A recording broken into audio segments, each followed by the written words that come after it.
जो है ये मैंने इसकी तफसीलात पहले ही बता दी कि एक खातून हमारे पास आती है कि बालहमा में उसने ज़मीन खरीदी है 5 कनाल 4 मरले।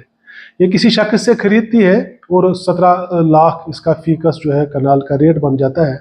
3 सेल डीड्स बन जाती है। इसके एवज में ये खातून जो है गोरीपुरा में 2 कनाल ज़मीन भी दे देती है, यानी 2 कनाल देके और 88,40,000 देके ये 5 कनाल 4 मरला ज़मीन हासिल करती है। कुछ अरसे के बाद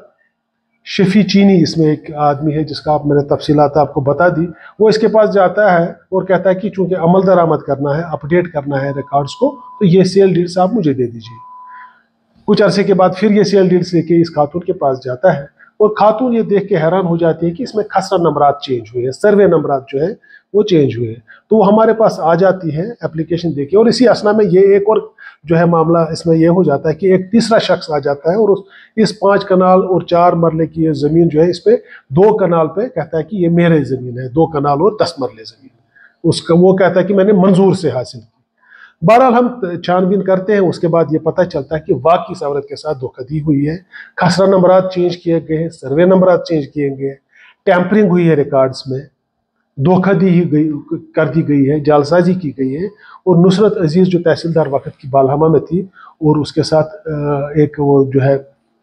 पटवारी था और बाकी सब ये लोग हैं, इनके खिलाफ हमने पर्चा भी दिया है। इससे पहले भी इस तहसीलदार के खिलाफ एक पर्चा है और जिसमें 1 कनाल ज़मीन इसने अपने नाम पे भी किया है, वो भी पाए तकमील को हम पहुंचाने की कोशिश कर रहे हैं, उस केस को भी। तो आज हमने जो है ऑनरेबल कोर्ट ऑफ लॉ से सर्च वारंट्स हासिल की थी और इस वक्त जब मैं आपसे बात कर रहा हूँ 7 मुख्तलिफ जगहों पे बडगाम और श्रीनगर अजला में इस वक्त जो है सर्च चल रही है।